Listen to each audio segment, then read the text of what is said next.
short answer is that that time is over with. And unfortunately, the circumstances that created an economy where you could live off of a single income no longer exist. Now, those times might be able to come back, but the important thing to understand is that the circumstances that created the United States economy from 1945 to 1973 were extremely exceptional, and they no longer exist today. For starters, America was unrivaled in industrial output following the end of the Second World War because it was one of the few industrial nations that wasn't completely bombed, such as Germany, Great Britain, as well as Japan. For that reason, we had very few competitors when it came to industrial production for several years. Another grim but true fact is that if you lose a large portion of your population, especially if they are working age, well, that increases demand for workers, which increases wages. And we lost a lot of people in the Second World War, therefore wages were more competitive, and for that reason, workers were paid better. This is all happening on top of the fact that the United States went through a socialist movement in the 1920s and 30s that created things such as the New Deal, things such as workers' protections, and there was more unionization. For that reason, workers negotiated their wages more, which again made life better for the working and middle class. Another factor at play here was that people in power back then, in politics and in business, they understood the importance of investing in the American people. One, because they wanted to defeat communism in the Soviet Union. Therefore, they were going to make America the best country in the world so that the Soviet Union would not be more appealing, so that communism would not creep its way into the United States. Another thing was understanding that what gave rise to fascism in places like Italy and in Germany was, generally speaking, a disgruntled working and middle class. A great deal of fascists became more sympathetic to Nazis because they were frustrated by the failures of the Weimar Republic in Germany. So there was more incentive to basically subsidize the working and middle class in the United States because people back then understood that if they didn't do that, then people would rise up against them. Not only did corporations invest more in their own workers, but also in the American people by paying higher taxes, which provided greater social services, but more regulations were put in place to help limit the control of corporations in the 1930s and onward. Things such as limiting stock buybacks, or limiting the amount of money that you could donate to politicians, or lobbying. And fast forward to today, most of those regulations no longer exist or are no longer enforced. Today, it's not so easy. American industry has a lot more competition. Other countries have started to catch up to us, not just in industry, but also in education as well, providing high-value workers that Americans have to meet. When it comes to wages, American wages have largely not kept up with inflation because workers are less organized than they used to be. And usually, if you want to be effective at maintaining consistent wages, then you need to unionize. A great deal of subsidies and social services that existed in the past no longer exist for the working and middle class, because the United States spent an exorbitant amount of money on foreign wars in Vietnam, Afghanistan, Iraq, and in order to pay for those, they've decided to abandon certain social services and defund certain things like education. So not only is the deficit going up because of these wars, but it's actually being made worse by the fact that taxes are being lowered, especially for the most wealthy. And for that reason, there's a greater deficit, which means that services that do remain in place are often working less effectively. Consumption's also up. We purchase a lot more than we used to, and the prices of these goods come from private companies, which means that the prices go up every single year or every single quarter. For that reason, we are spending more. So to answer your question, work is more competitive than it used to be. Laborers are less organized, therefore they are paid less than they used to be. Consumption is up, which is raising the cost of living. And social services and general subsidies that help maintain a healthy working class are no longer in existence. For that matter, when it comes to serving the interests of the people, the government, because of deregulation, is largely now in service to corporations and the upper class, not the middle and lower classes, which has made it more difficult to live a type of life where you can live off of one income in an entire household. American dream is dead. It is over. Gone and forgotten. Can somebody explain to me why I make over 3 times the federal minimum wage and I cannot afford to live? And I do not want to hear the pull yourself up from your bootstraps, work 90 hours a week. That should not be our standard. When my parents were my age, they both made less than half of what I make, and they lived alone. I cannot afford to live anywhere alone. A 1-bedroom apartment, $1,800. 2-bedroom apartment, $2,200. Who can afford that?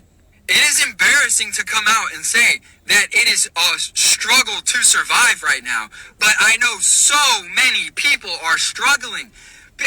And do not get me started on what my grandparents were doing. They, $3,000 house. And yes, I understand inflation and all of the bullshit that they have been pulling with the Fed. Why are we allowing it? Why? And then I clock out of my shift. I am tired. I have to go home. And I check the news. Another 60 billion to a country nobody can point out on a map. What are we doing? Where has the plot gone? We have lost it, folks. We have fucking lost it. Thinking about this, we are the richest country on the planet, one of the richest countries. Why does it look like ass? Like, really think about that for a second. Like, when you're driving, if you're not in, like, Florida or California or the coast of, like, Oregon or whatever, it's like, this place looks like shit. And we have so much money. Like, I'm thinking of, like, Europe and Japan and all the architecture, like, across the world and how beautiful it looks. Why don't we have, like, rose gold fucking buildings and, like, why does the Kmart's and, like, all of the stores look like shit? Like, I don't know. I'm just thinking in my head, I'm closing my eyes and I can imagine, like, like, look at China. Like, Shanghai, like, the coast, like, all those videos you see, that's, like, no joke, stunning, beautiful, high tech. You would think America would look like that with the amount of money that we have, but it just looks like, you know what I mean? How are people affording life right now? How are people tackling this cost of living? I really have no fucking clue how people afford this day and age with normal average jobs. And it's like, I was a server for almost 8 years and I never once made more than like 40 grand. And that was me making decent money. I was making $20 to $30 an hour. But it doesn't matter because the average cost to live in America is like $3 grand a month or something. And that times 12 is like almost 40 grand, you know? Maybe that was enough money to live off of 4 or 5, more like 20 fucking years ago.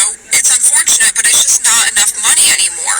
And it's like the video that I stitched. She was talking about how someone she knew was a teacher and how she didn't make enough money. My best friend is a teacher. She is so passionate. She is so knowledgeable about what she does. But she will never make the amount of money that she deserves, you know? She still lives with her fucking mom, and I don't blame her. I still live with my parents, even though I'm making really good money, because I know that the second that I move out, I'm going to be throwing away quadruple the amount of money that I already am, because shit is just so damn expensive. Like I said, I don't have a quote-unquote normal job anymore. I work online. I do affiliate and digital marketing, and everything that I do to make money is at the top of my page. If you want help doing what I'm doing, please reach out. I would love to help you. But yeah, it genuinely hurts me to sit here and think that people who are such hard workers, who have so much knowledge, are just not getting paid what they deserve, especially my best fucking friend. Afford our rent. We can't afford our prescriptions. We can't afford insulin. We can't afford healthcare. We can't afford our education. It's just so frustrating that we did everything they told us to do. We went to school, we got educated, we worked hard, we did everything they told us to do, and then when we're actually out in the world, they want to charge us $1,800 for a one-bedroom apartment. That really ain't shit. And then when they talk about, oh, the future's gonna be great for you, you just gotta work hard and say, now how?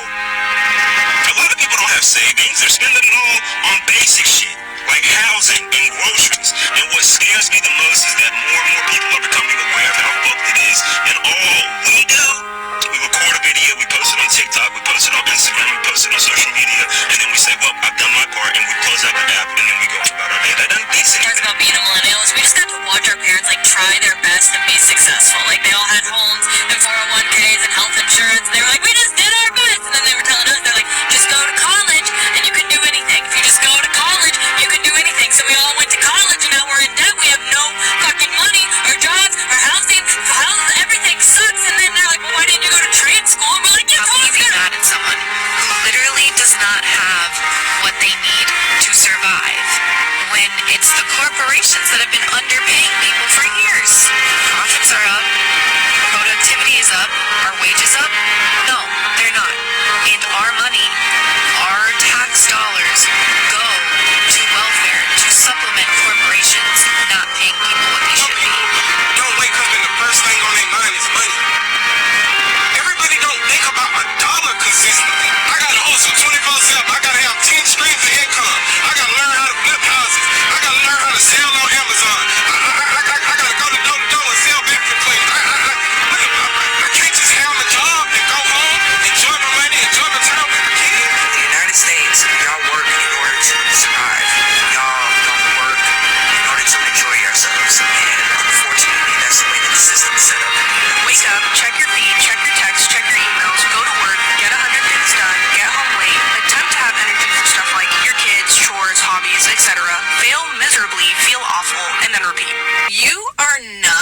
struggling financially right now, then you need to consider yourself completely blessed. Like, don't even consider yourself. You are completely blessed. Like, every time I check my local mom group on Facebook, I see requests or people asking where they can get some financial assistance to pay utilities or assistance with rent. And it's concerning because these people are working full-time jobs and they just can't make things work right now. For example, this morning, a woman posted she's an RN working 2 jobs and still is struggling. I know we're all complaining about how expensive things are. For me, personally, like my car insurance doubled in August. I was paying around $140 a month, and now I'm paying $280 for 2 vehicles, and I'm one driver. And I have never had a claim. There was no reason for the increase other than they just increased me. On top of that, Florida Power and Light rules the entire state of Florida now. They bought out Gulf Power, and since then, all I ever hear about from people is how astronomical their utility bills are. Everyone is trying to find ways to save money. But as soon as we save money in one area, something else goes up. So it's just kind of like we're sliding this scale back and forth, and it's actually like increasing. We're never saving, no matter how hard we try. Like, I stopped eating out with my kids. Obviously, eating out is super expensive, but I went almost a month no eating out, and it was still a struggle. And if you made it this far, I don't mean this to be like a pity party thing. I'm figuring it out. But last Friday, my birthday, my boss cut my hours in half. So yeah, I guess this is also like a PSA to people who aren't struggling right now. Don't be tone deaf, because you never know what's going on behind the scenes.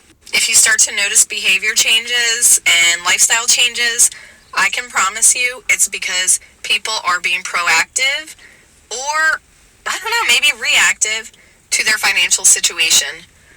It's just a mess. Fast forward 40 years to date, 50 years to date, and now things are difficult.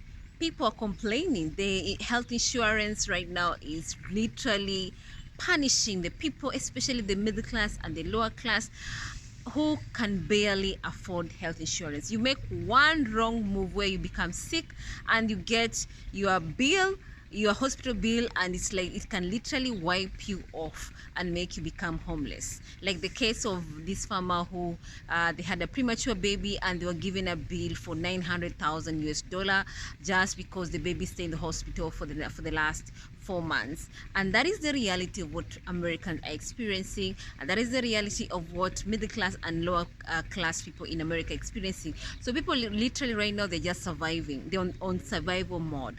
People have like 2-3 jobs and they're barely able to survive. They're barely able to put a roof over their head. They're barely able to afford food, and even just to afford utilities and electricity bill. And that is the reality of what Americans are suffering.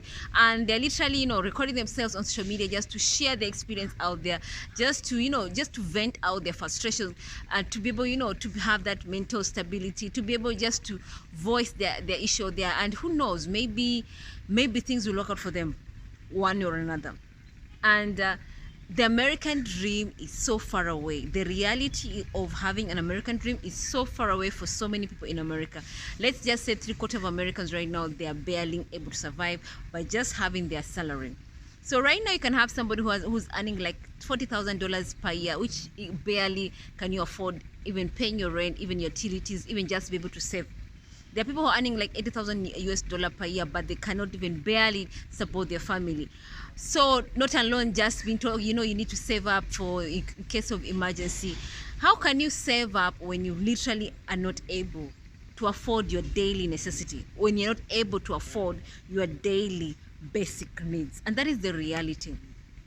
Families are forced to choose between 2 alternatives, whether to buy one thing and forgo the other thing if they find it's unnecessary. And that is the reality of how people are living in America. American dream is so far away. The American dream that people used to talk about during the 1950s, 1940s, is no longer the American dream that people are striving for the year 2025. Because the American dream that people are striving for right now is barely barely reachable for so many Americans. And that is the reality. So let me know what you think about this video.